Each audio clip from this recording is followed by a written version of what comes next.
1962년 10월 미국 전역에 핵전쟁 공포가 휩쓸었습니다. 소련이 쿠바에 핵미사일을 배치했고 케네디 대통령은 손가락을 핵 버튼 위에 올려놓아야 했죠. 세계 최강 대국 미국을 벼랑 끝까지 몰아붙인 나라 바로 소련이었습니다.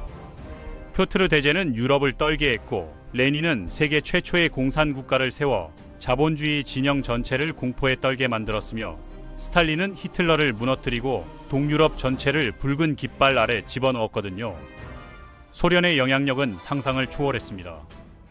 중국, 북한, 베트남, 쿠바, 아프가니스탄까지 전 세계 곳곳에서 공산혁명이 일어났고 지구의 절반이 붉게 물들었죠. 한때 지구의 6분의 1을 직접 지배하며 미국과 세계를 양분했던 이 나라가 처음부터 강했던 건 아닙니다. 불과 몇백 년 전만 해도 몽골에게 짓밟히고 유럽에서 무시당하던 변방이었거든요. 그랬던 나라가 어떻게 미국마저 벌벌 떨게 만든 초강대국이 됐을까요? 오늘은 그 놀라운 나라의 역사를 파헤쳐 보겠습니다. 러시아가 어떻게 시작됐는지 이해하려면 먼저 지리부터 알아야 합니다. 러시아 하면 시베리아의 끝없는 설원을 떠올리기 쉬운데 사실 러시아 역사의 무대는 유럽 쪽이거든요. 우랄 산맥이라는 거대한 산맥을 기준으로 서쪽이 유럽 러시아, 동쪽이 시베리아인데 러시아 문명은 서쪽에서 시작됐습니다. 이 지역에는 러시아에서 가장 긴 강이 흐르고 있었는데 이 강을 따라 사람들이 모여 살면서 마을이 생기고 도시가 세워졌죠. 지금의 모스크바도 바로 이 지역에 있습니다.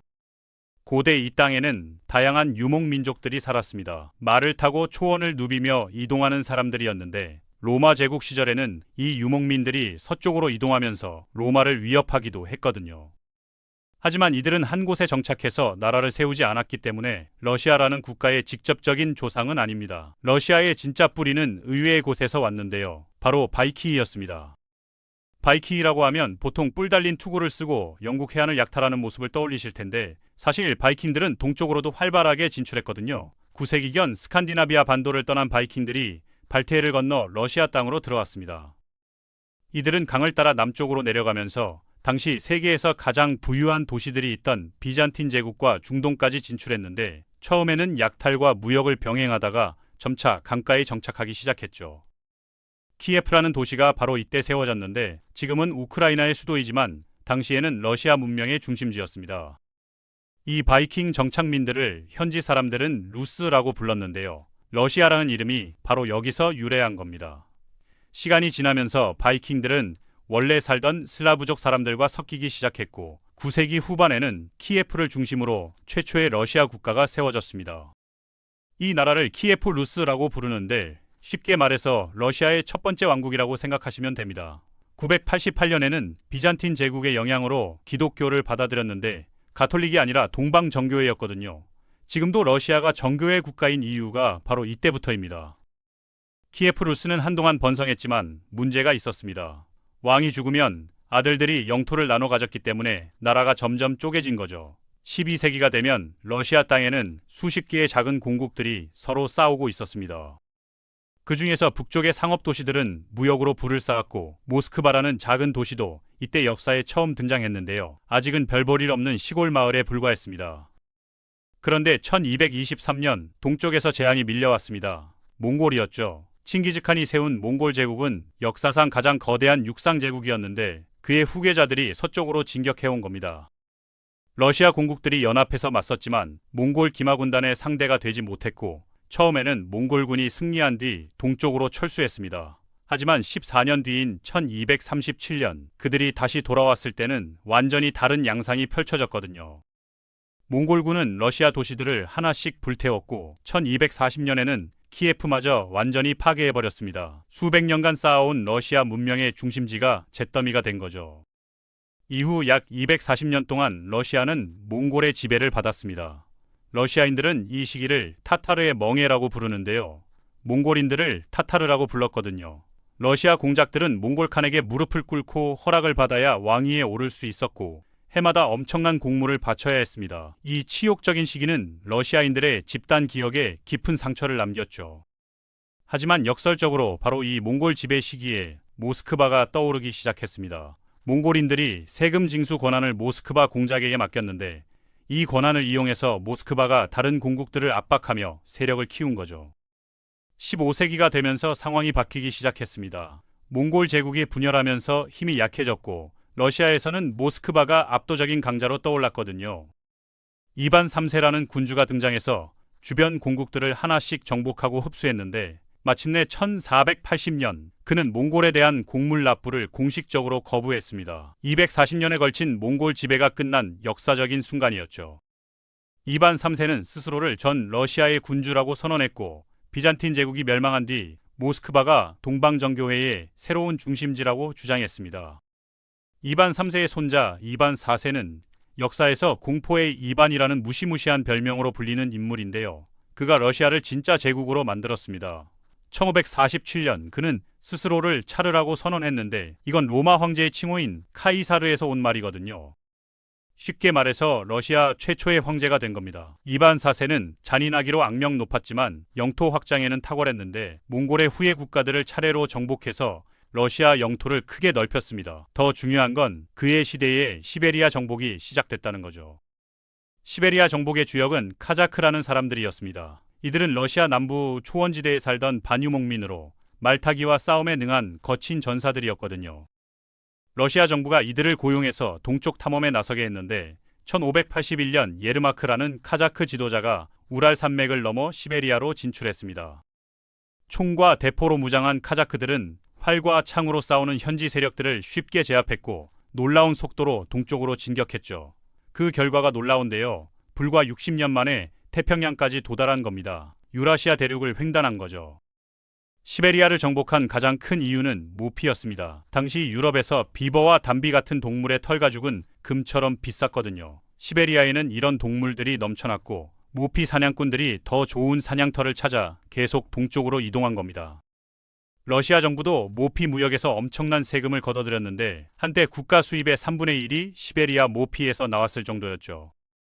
18세기에는 태평양을 건너 알래스카까지 진출했고 1741년 알래스카가 공식적으로 러시아 영토가 됐습니다. 러시아는 두 대륙에 걸친 거대한 제국이 된 거죠. 하지만 러시아 지도자들에게 시베리아보다 더 중요한 건 유럽이었습니다. 아무리 시베리아 모피가 돈이 된다 해도 진짜 부와 권력, 기술과 문화는 유럽에 있었거든요.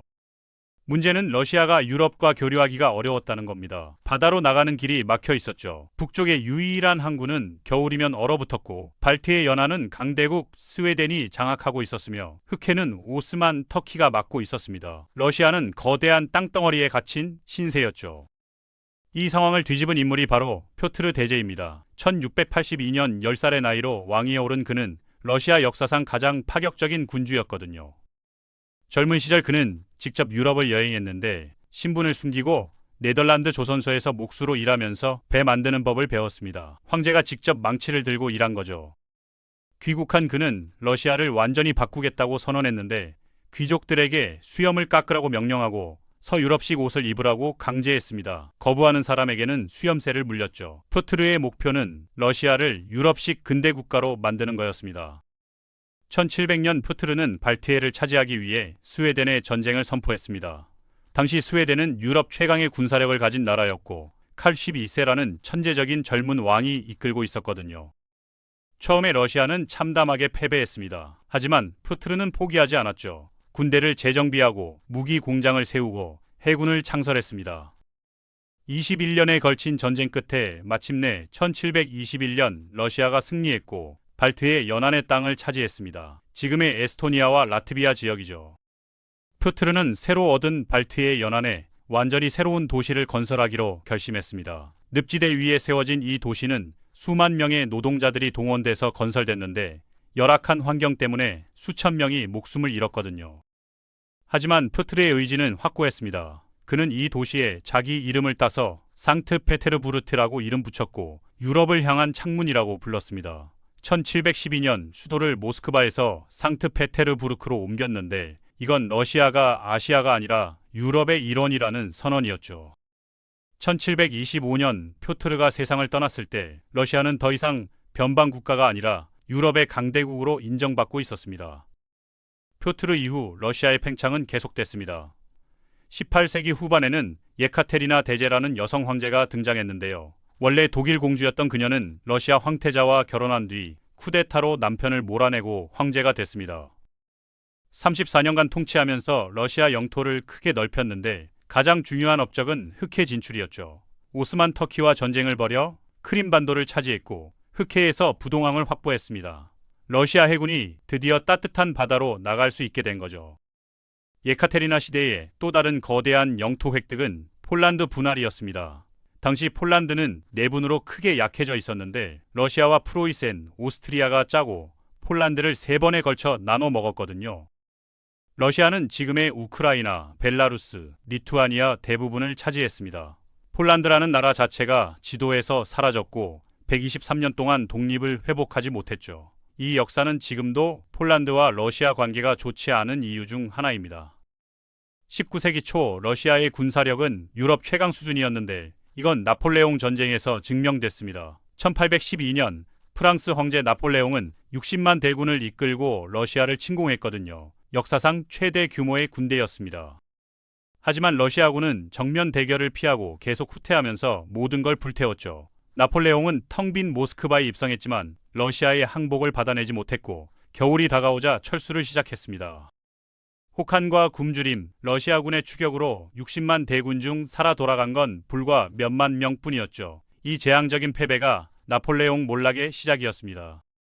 19세기 러시아는 계속 팽창했습니다. 카카스 산맥 지역을 정복해서 지금의 조지아, 아르메니아, 아제르바이잔을 얻었고 중앙아시아로 진출해서 지금의 카자흐스탄, 우즈베키스탄 등을 차지했죠. 극동에서는 중국 청나라가 약해진 틈을 타서 연해주를 빼앗았고 거기에 블라디보스토크라는 항구 도시를 세웠습니다. 러시아어로 동방을 정복하라는 뜻인데 태평양에서 유일하게 얼지 않는 러시아 항구가 됐죠. 그런데 1867년 러시아는 이상한 결정을 내렸습니다. 알래스카를 미국에 720달러에 팔아버린 거죠. 지금 가치로 환산하면 약 1억 5천만 달러 정도인데요. 당시 러시아 정부는 알래스카가 너무 멀어서 방어하기 어렵다고 판단했습니다. 크림 전쟁에서 영국과 프랑스에 패배한 직후라 재정도 어려웠거든요. 하지만 나중에 알래스카에서 금과 석유가 발견되면서 이 결정은 역사상 최악의 부동산 거래로 불리게 됐습니다. 이 무렵 러시아와 영국 사이에는 그레이트 게임이라는 보이지 않는 전쟁이 벌어지고 있었습니다. 러시아가 중앙아시아로 계속 남하하자 영국이 긴장한 거죠. 당시 영국은 인도를 식민지로 지배하고 있었는데 러시아가 인도까지 넘볼 것을 두려워했거든요. 두 나라는 아프가니스탄을 둘러싸고 수십 년간 암투를 벌였는데 결국 양쪽 다 아프가니스탄을 직접 정복하는 데는 실패했습니다. 이 험준한 산악 국가는 두 제국 사이의 완충지대로 남았죠. 외형적으로 러시아는 거대한 제국이었지만 내부적으로는 심각한 문제를 안고 있었습니다. 가장 큰 문제는 경제가 뒤처졌다는 거죠. 영국과 프랑스, 독일이 산업혁명으로 공장을 짓고 철도를 깔고 있을 때 러시아는 여전히 농업 국가였거든요.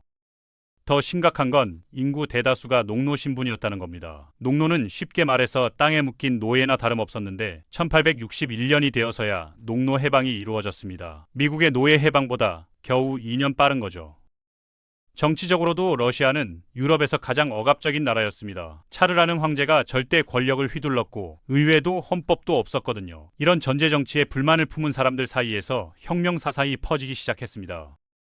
특히 칼 마르크스의 공산주의 사상이 많은 지식인과 노동자들을 사로잡았는데 마르크스는 노동자들이 혁명을 일으켜 자본가를 타도하고 평등한 사회를 만들어야 한다고 주장했거든요. 러시아는 혁명의 화약고가 되어가고 있었습니다.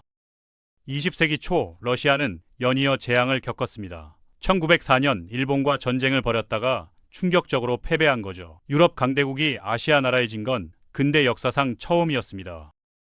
이 패배로 1905년 혁명이 일어났고 차르는 마지못해 의회를 만들고 제한적인 개혁을 약속해야 했습니다. 하지만 근본적인 변화는 없었죠. 그리고 더 큰 폭풍이 다가오고 있었습니다. 제1차 세계대전은 러시아 제국의 마지막 못을 박았습니다. 1914년 전쟁이 시작됐을 때 러시아는 독일, 오스트리아와 싸우기 위해 수백만 군대를 동원했지만 장비도 보급도 엉망이었고 지휘부는 무능했거든요. 전선에서는 패배가 이어졌고 후방에서는 식량 부족과 물가 폭등으로 사람들이 굶주렸습니다. 1917년 2월 수도에서 대규모 시위가 일어났고 군대마저 시위대 편으로 돌아서면서 차르 니콜라이 2세는 퇴위할 수밖에 없었습니다. 300년 로마노프 왕조가 끝난 거죠. 하지만 진짜 혁명은 이제 시작이었습니다. 임시정부가 수립됐지만 전쟁을 계속하겠다고 선언하면서 민심을 잃었고 이 틈을 블라디미르 레닌이 파고들었거든요.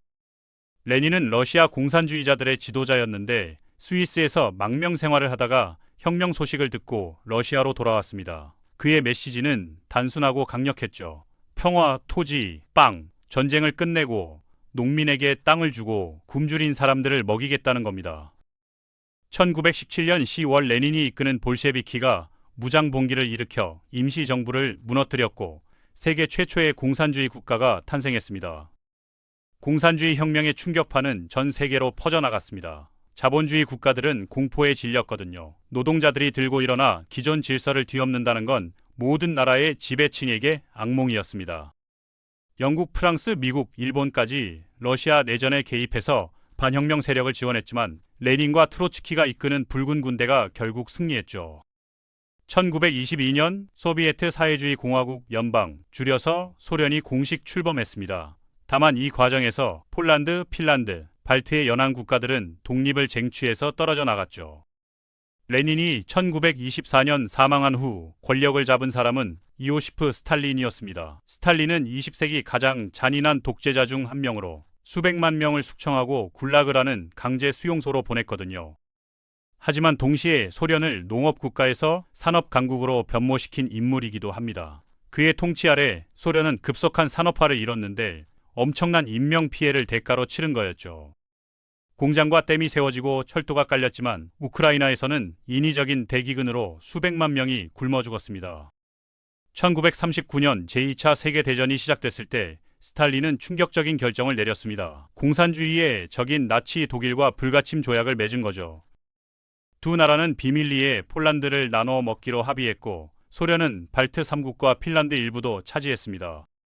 하지만 1941년 6월 히틀러가 약속을 깨고 소련을 침공했는데 300만 대군이 국경을 넘어온 겁니다. 역사상 최대 규모의 군사작전이었죠. 독소전쟁은 인류 역사상 가장 잔혹한 전쟁이었습니다. 처음에 소련군은 연이어 패배했고 독일군은 모스크바 근처까지 진격했거든요. 하지만 소련은 무너지지 않았습니다. 광활한 영토와 혹독한 겨울, 그리고 무한해 보이는 인력이 있었죠. 스탈린그라드 전투에서 독일군이 포위되어 항복한 것이 전환점이었고 이후 소련군은 반격을 시작해서 베를린까지 진격했습니다.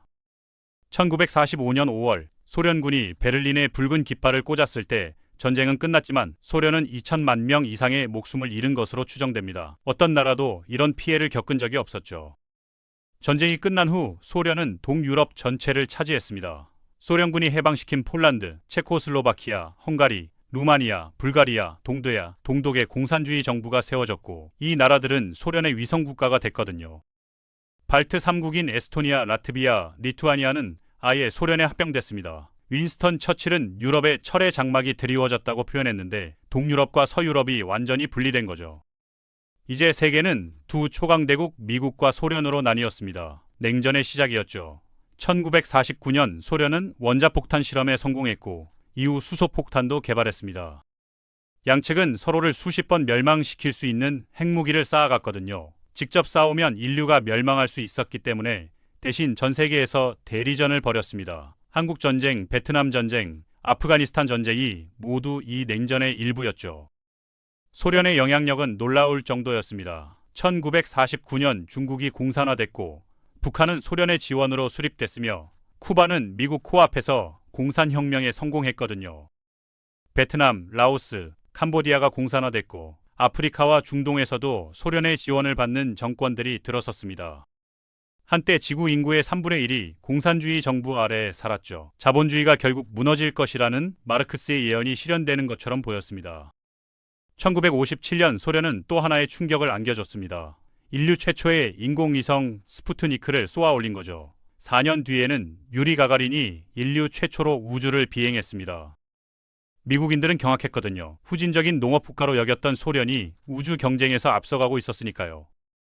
하지만 이 성공의 이면에는 어두운 그림자가 있었습니다. 우주 개발에 쏟아부은 돈 때문에 일반 국민들의 생활은 나아지지 않았거든요. 1962년 쿠바 미사일 위기는 냉전의 절정이었습니다. 소련이 쿠바에 핵미사일을 배치하려 했고 미국은 해상 봉쇄로 맞섰죠. 13일 동안 세계는 핵전쟁 직전까지 갔습니다. 케네디 대통령과 흐루쇼프 서기장이 마지막 순간에 타협하면서 위기는 넘겼지만 인류가 스스로를 멸망시킬 수 있다는 공포를 모두가 실감했죠. 겉으로는 강력해 보였지만 소련 경제는 점점 문제가 커지고 있었습니다. 계획 경제 시스템이 비효율적이었거든요. 모든 것을 정부가 결정하다 보니 시장이 원하는 물건이 아니라 계획표에 있는 물건만 만들었죠. 상점에는 사람들이 원하는 물건이 없었고 품질도 형편없었습니다. 서방에서 컴퓨터와 전자제품이 쏟아져 나올 때 소련 공장은 구식 제품을 찍어내고 있었거든요. 1970년대 석유 가격이 오르면서 잠시 숨통이 트였지만 근본적인 문제는 해결되지 않았습니다. 1985년 미하일 고르바초프가 소련 공산당 서기장이 됐을 때 그는 개혁이 절실하다는 걸 알고 있었습니다. 그는 페레스트로이카라는 경제개혁과 글라스노스트라는 개방 정책을 추진했거든요. 하지만 수십 년간 억눌렸던 불만이 한꺼번에 터져나왔습니다. 동유럽 위성국가들에서 민주화 운동이 일어났고 1989년 베를린 장벽이 무너졌죠. 동독과 서독이 통일됐고 폴란드, 헝가리, 체코슬로바키아에서 공산주의 정권이 무너졌습니다. 소련 내부에서도 균열이 일어났습니다. 발트 3국이 먼저 독립을 선언했고 다른 공화국들도 뒤따랐거든요. 1991년 8월 강경파들이 쿠데타를 시도했지만 실패했고 이건 오히려 소련 해체를 앞당겼습니다. 그해 12월 25일 고르바초프가 사임을 발표했고 크렘린 위에서 소련 국기가 내려갔습니다. 우크라이나, 벨라루스, 카자흐스탄 등 15개 공화국이 독립했고 69년간 존재했던 소련은 역사 속으로 사라졌죠. 수백 년간 팽창을 거듭하며 세계 최대 제국을 건설했던 러시아는 이렇게 한순간에 쪼개졌습니다. 하지만 러시아 연방은 여전히 지구상에서 가장 넓은 나라로 남아있거든요. 수세기에 걸쳐 1,700만 제곱킬로미터가 넘는 땅을 가지고 있고 세계 최대의 핵무기 보유국 중 하나입니다. 몽골에게 짓밟히던 작은 공국에서 미국과 세계를 양분한 초강대국까지 러시아의 역사는 끊임없는 팽창과 좌절, 그리고 다시 일어서는 이야기였습니다. 지금 이 순간에도 그 역사는 계속되고 있죠.